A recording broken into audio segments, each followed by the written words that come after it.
हरिओम, जय श्री कृष्ण, ओम गणेश। कर्मकांड बाय आनंद पाठक में एक बार फिर से आप सभी का मैं हृदयपूर्वक स्वागत करता हूं।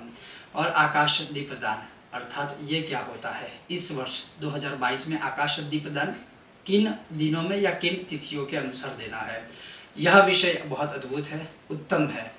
पूरा वीडियो देखिएगा और संभव है तो आप स्वयं भी अपने घर कीजिएगा। वीडियो शुरू करूँ उससे पहले अगर आपको वीडियो पसंद आता है तो लाइक कीजिएगा, अधिक से अधिक शेयर कीजिएगा। चैनल पर नए हो सब्सक्राइब करके घंटी का आइकन अवश्य दबाइएगा। तो चलिए शुरू करते हैं। अब आकाश दीपदान या पितरों के लिए या भगवान विष्णु के लिए जो उत्तम दीपदान है वो मैं आपको बता रहा हूँ। तो ये व्रत जो होता है 5 दिनों का होता है।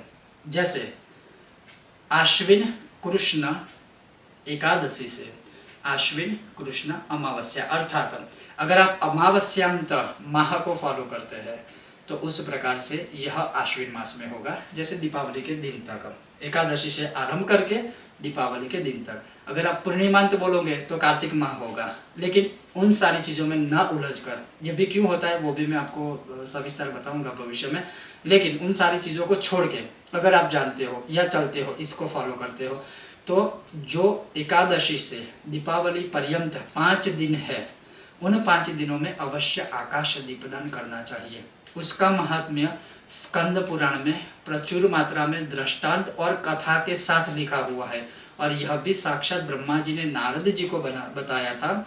नारद जी ने उसी चीज को पृथ्वी पर विस्तारित किया और इसी विषय को, इसी चीज को, जैसे मान लीजिए कि ब्रह्मा जी के द्वारा कथित नारद मुनि को और नारद जी के द्वारा जो कथा इसमें बताई है स्कंद पुराण में, वो है सुनंदन चंद्र शर्मा नामक ब्राह्मण ने किया था। अब ये करना कैसे है, इसके नियम आदि क्या है, बहुत ही सिंपल है, बहुत ही सरल है, इसमें अधिक कोई विधान नहीं है। जैसे आपको क्या करना है कि एकादशी के दिन सुबह प्रातः स्नान, इसमें एक चीज बहुत भरपूर मात्रा में लिखी है कि सूर्योदय स्नान, अर्थात जहां हो सके वहां तक प्रयत्न कीजिए, ब्रह्म मुहूर्त में आप स्नान कर लीजिए। दीपावली के दिन है और ऐसे अच्छे दिनों में मतलब सोना, अधिक सोना सूर्योदय पश्चात तक, ये अच्छी बात नहीं है। हाँ, कोई जॉब करता है, नाइट शिफ्ट करता है, वो एक अलग बात है, लेकिन अधिक सोना अच्छा नहीं है, लक्ष्मी जी रूठ जाते हैं। तो सबसे पहली बात, ब्रह्म मुहूर्त या तो सूर्योदय होते होते या सूर्योदय तक आपको स्नान कर लेना है। उसके पश्चात मैं एकादशी के दिन की बात कर रहा हूँ, ये दिन है इस बार 21 अक्टूबर। पहले ये बता देता हूँ कि 5 दिन इस वर्ष कौन से है। तो 21 अक्टूबर शुक्रवार से 22 अक्टूबर, 23 अक्टूबर, 24 अक्टूबर, अर्थात 4 दिन ही हो गए।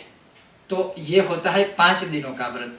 तो उसका रीजन ये है क्योंकि 25 तारीख को सूर्य ग्रहण है, खंडग्रास सूर्य ग्रहण है, जिसका विषय मैंने वीडियो बनाया हुआ है।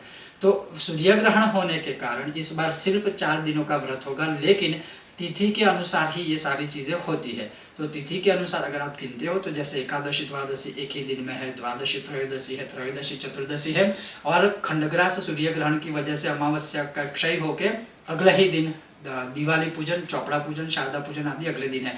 तो 4 दिन होगा। कहने का तात्पर्य है कि इस वर्ष आकाश दीपदान आप 21, 22, 23 और 24 अक्टूबर को कर सकते हैं। अब मैं उसकी विधि आपको सुना रहा हूँ। जैसे महात्म्य मैंने आपको बताया कि स्कंद पुराण में कथा है, ठीक है। अब क्या करना है, तो प्रातः काल एकादशी को स्नान करके, अर्थात 21 अक्टूबर को स्नान करके आपको जो आपके नित्य पूजा पाठ आदि है वो कर दीजिए। अगर आप यह 5 दिनों का व्रत करते हो तो हाथों में जल लेकर केवल आपको संकल्प करना है। अब संकल्प क्या करना है, तो अगर आपको संस्कृत आता है ठीक है तो पूर्ण संकल्प कीजिए, अगर नहीं आता है तो आप अपने ही द्वारा हिंदी में या आपकी जो भी भाषा है रीजनल, उस लैंग्वेज में आप प्रार्थना कर सकते हो कि मैं अपने पितरों की गति के लिए, लक्ष्मी नारायण की कृपा प्राप्ति के लिए, या आपकी जो कामना है वो कामना को भी बोलिए। तो मैं इसलिए इस 4 दिन या 5 दिन तिथि के अनुसार ही बोलिए, मैं यह जो 5 दिनों का आकाश दीपदान का व्रत होता है वो करूंगा या करूंगी, और वो जल किसी पात्र में छोड़ दीजिए और किसी पवित्र जगह पर या पेड़ पौधे में डाल दीजिए। ये हो गया संकल्प। अब उसके पश्चात क्या करना होता है, तो जैसे सुनंदन चंद्र शर्मा नामक ब्राह्मण था, कथा के अनुसार वो दिन में विष्णु भगवान की पूजा करता था और रात्रि में आकाश दीपदान करता था। तो अब ये शायद संभव नहीं है, कोई बात नहीं। तो आप क्या कीजिए, 5 दिनों तक लक्ष्मी जी को प्रसन्न करने के लिए केवल एक श्री सूक्त का पाठ कीजिए या सुनिए, नहीं कर पाते हो संभव है विष्णु सहस्त्र का पाठ कीजिए, अगर वो भी नहीं कर पाते तो सुन लीजिए 5 दिनों तक किसी भी समय पूरे दिन में, और रात्रि काल में आकाश दीपदान कीजिए। और आकाश दीपदान करते समय सबसे पहले आपको जो करना है वो है अपने पितरों के लिए, जैसे आपके घर के बाहर, घर के ऊपर टेरेस है तो टेरेस पर चले जाइए, फ्लैट में रहते हैं बालकनी है तो बालकनी में चले जाइए, अगर वो भी नहीं है कोई बात नहीं है। तीसरा ऑप्शन है घर के मंदिर के आगे दिया प्रज्वलित कीजिए और हाथों में दिया रखकर ऐसे आकाश की ओर आपको वह दिया बताना है अपने पितरों को। और जब पितरों को आप यह दीप दिखा रहे हो उस समय पर सिर्फ यह श्लोक बोलना है। अगर ये श्लोक नहीं आता है तो इसका हिंदी अनुवाद भी मैं आपको बता रहा हूँ, तो आपको वह हिंदी अनुवाद बोलना है। और वो श्लोक ये है, नमः पितृभ्यः प्रेतेभ्यो नमो धर्माय विष्णवे नमो यमाय रुद्राय कांतारपतये नमः। सिर्फ यह एक श्लोक है और इसका हिंदी अनुवाद ये है कि पितरों को नमस्कार है, प्रेतों को भी नमस्कार है, धर्म स्वरूप भगवान श्री नारायण को भी नमस्कार है, यमराज को भी नमस्कार है, और दुर्गम कंटीले पथ पर चलने कारण, दुर्गम पथ पर चलते समय उस पथ पर हमारी रक्षा करने वाले, हमारी रक्षण करने वाले भगवान श्री शिव रुद्र को मेरा नमस्कार है। बस सिर्फ इतना ही बोलना है। और इस मंत्र से जो कोई भी मनुष्य पितरों के लिए आकाश में दीपदान करता है, उनके वे पितर नरक में होते हुए भी उत्तम गति को प्राप्त होते हैं, और ऐसा स्कंद पुराण में लिखा है। तो क्या एक दीपदान अपने पितरों के लिए कोई भी नहीं कर सकता है? अवश्य कर सकता है। और 5 दिन इसी प्रकार से शाम के समय, संध्या काल के समय या तो सूर्यास्त के बाद सिर्फ एक एक दीपदान करना है। हो सके तो घर के बाहर ही कीजिए, नहीं होता है तो घर में कीजिए, कोई बात नहीं है। और ये श्लोक या इसका अर्थ बोलना है, पितरों की पूर्ण कृपा अवश्य प्राप्त होगी। अब दूसरी चीज ये भी है, कोई अगर चाहे, अगर आप चाहो तो ये जो दीपदान है वो आप किसी देवालय में भी कर सकते हो। अद्भुत बात है, ये जो दीपदान है वो आप किसी देवालय में भी कर सकते हो, अर्थात शिव मंदिर में है, विष्णु मंदिर में है, दुर्गा के मंदिर में है, गणपति के मंदिर में है, किसी भी मंदिर में कर सकते हो यह दीपदान, यही श्लोक बोलकर या इसी अर्थ को बोल के। अपने घर में भी कर सकते हो, मैंने जैसे बताया, घर के बाहर या आकाश में खुला दीप दिखाकर घर के बाहर भी रख सकते हो, कोई दोष नहीं है। दूसरी बात ये भी कहा है कि नदी के किनारे पर भी यह दीपदान कर सकते हो, बट वृक्ष के नीचे भी यह दीपदान कर सकते हो, पीपल के पेड़ के नीचे भी यह दीपदान कर सकते हो, तुलसी माता के पौधे के आगे भी यह दीपदान कर सकते हो, दुर्गम कंटीले कंटीला अगर कोई रास्ता है, दुर्गम पथ है अर्थात जो रास्ता अच्छा नहीं है, जहाँ बहुत अंधेरा है, वहां पर भी यह दीपदान कर सकते हो। आप चाहो तो जो बबुल का पेड़ होता है, बावड़ी का पेड़ या बावली या बबुल भी जिसे कहते हैं, उस पेड़ के आगे भी आप यह दीपदान कर सकते हो। और ऐसे ही उत्तर पितर बहुत प्रसन्न होते हैं, बहुत गति होती है पितरों की। कहीं पर भी ना कर पाओ लेकिन अपने घर में या घर के आंगन में, घर के बाहर या घर के टेरेस पर यह दीपदान कर सकते हो। बहुत सिंपल सा जो मैंने आपको बताया। अब इसके पश्चात क्या है? इसके पश्चात क्या है कि जिस प्रकार से आकाश दीपदान पितरों के लिए किया, उसी प्रकार से जैसे सुनंदन नामक जो था चंद्र शर्मा, तो वो दिन में विष्णु की पूजा करते थे, रात्रि में भगवान विष्णु को दीपदान करते थे। तो पितरों को तो दीपदान कर दिया, लेकिन भगवान विष्णु को भी दीपदान करने का महात्म्य इसमें लिखा हुआ है। अब पितरों को दीपदान करने के बाद या पितरों को दीपदान करने से पहले आप क्रम की कोई विशेषता नहीं है, मतलब पहले आप विष्णु को दीपदान कर सकते हो घर के मंदिर में, या फिर पितरों को दीपदान कीजिए आकाश दीपदान, या पहले आकाश दीपदान भी करना चाहो तो कर सकते हो, फिर मंदिर में अगर आप चाहो तो विष्णु के सामने भी दीपदान कर सकते हो। और वह भी जब आप दीपदान करते हो भगवान विष्णु के आगे, भगवान विष्णु के सामने, तब भी एक श्लोक बोलना है, या मैं उसका अर्थ बताऊंगा, आप वो भी बोल सकते हो। और ये करने से विष्णु की पूर्ण कृपा प्राप्ति होती है, उसमें कोई संदेह नहीं है।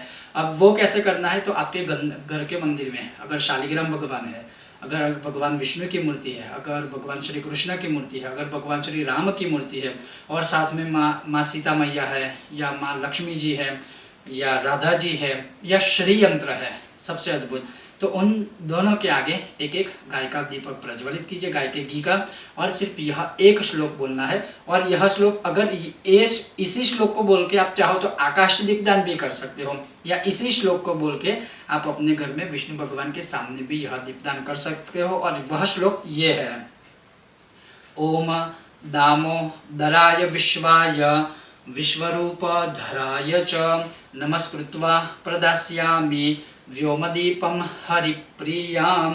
व्योम माने आकाश। हे भगवान विष्णु, मैं आपको आकाश दीपदान प्रदान कर रहा हूँ या कर रही हूँ।